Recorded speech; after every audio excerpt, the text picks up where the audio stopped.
ஒரு நாவு போதாதே, நீர் செய்ததை சொல்ல இந்த ஆயுள் போதாதே. உன் நீதியை சொல்ல ஒரு நாவு போதாதே, நீர் செய்ததை சொல்ல இந்த ஆயுள் போதாதே.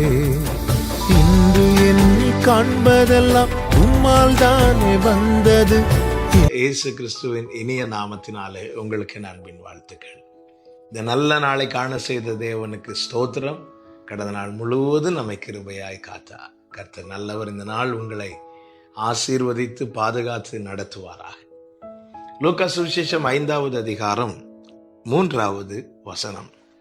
அப்பொழுது அந்த படவுகளில் ஒன்றில் ஏறினார். அது சீமோனுடையதாய் இருந்தது. அதை கரையிலிருந்து சற்றே தள்ளும்படி அவனை கேட்டுக்கொண்டு அந்த படவில் உட்கார்ந்து ஜனங்களுக்கு போதகம் பண்ணினார். கர்த்தருடைய பரிசுத்த நாமத்திற்கு மகிமை உண்டாவதாக. அருமையான வார்த்தை. நம் தேவன் எப்படிப்பட்டவர் என்பதை பாருங்கள். அவர் எல்லாவற்றையும் சிருஷ்டித்தவர். பூமியும் அது நிறைவும் கர்த்தருடையது.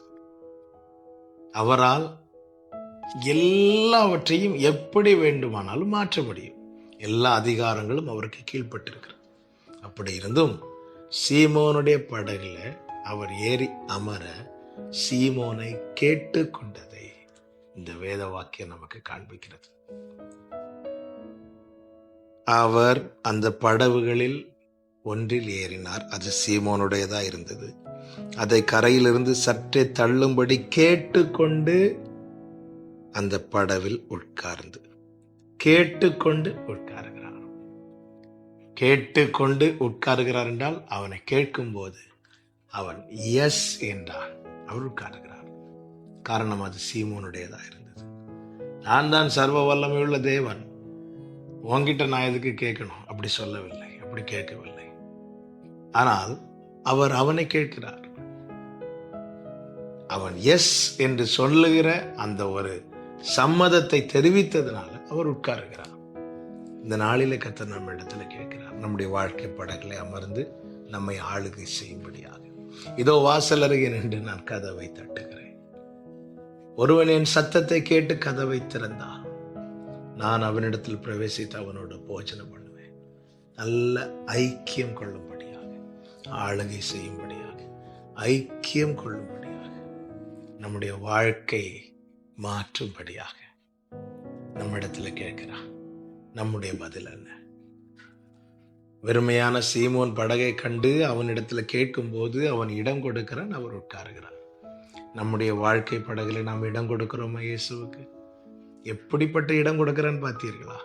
அது அவனுடைய படகு. ஆனால் எப்பொழுது இயேசு வந்து அமர்ந்தாரோ அந்த படகிலிருந்து சீமோனுடைய சத்தம் வெளியே வரவில்லை, இயேசுவனுடைய சத்தம் தான் வெளியே வருகிறது. சீமோன் இஷ்டப்படி அந்த படகு நடத்தப்படவில்லை, இயேசு காண்பிக்கிற திசையில் அந்த படகு நடத்தப்படுகிறது.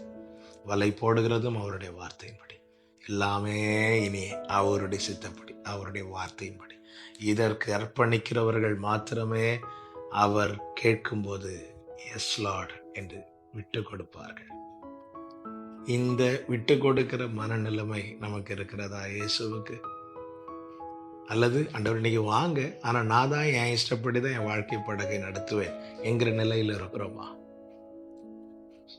சகைவை கேட்டுக்கொண்டார் பார்த்தீர்களா? நீ இறங்கி நம்ம வீட்டில் தங்கணும், கேட்டுக்கொள்கிறார். அவர் கேட்டுக்கொண்டுதான் அமர்கிறார், கேட்கிறார். உங்கள் பதில் என்ன? இதோ வாசல் அருகே நின்று கதவை தட்டுகிறார். உங்கள் பதில் என்ன? உங்க வாழ்க்கையை முழுமையாய் ஆளுகை செய்ய, உங்களோடு ஐக்கியம் கொள்ள, உங்களை ஆசீர்வதிக்க அவர் நிற்கிறார். கரையிலே நிற்கிறார். சீமோனிடத்திலே கேட்கிறார். சீமோன் இடம் கொடுத்த போது அவர் அமர்கிறார். இந்த நாளில் என்னை கேட்டுக்கொண்டிருக்கிற அன்பு சகோதர சகோதரி, இடம் கொடுக்கிறவர்கள் வாழ்க்கையில அமர்ந்து ஆளுகை செய்ய அவர் சித்தமாயிருக்கிறார். இடம் கொடுக்க ரெடியா? விட்டு கொடுப்பீர்களா? உங்கள் பதில் என்ன? கர்த்தர் கேட்க ஆயத்தமாயிருக்கிறார்.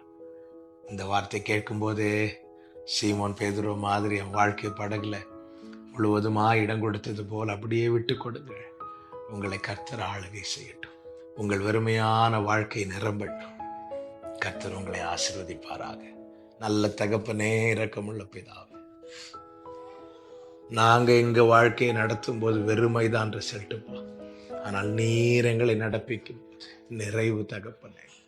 உம்முடைய ஆளுகை, உம்முடைய ஐக்கியம், உம்முடைய ஆசீர்வாதம் உண்டாக முழுவதுமா இடம் கொடுக்கிறோம். முற்றிலும் ஆட்கொள். இயேசுவின் நாமத்தில் பிதாவே, ஆமென்.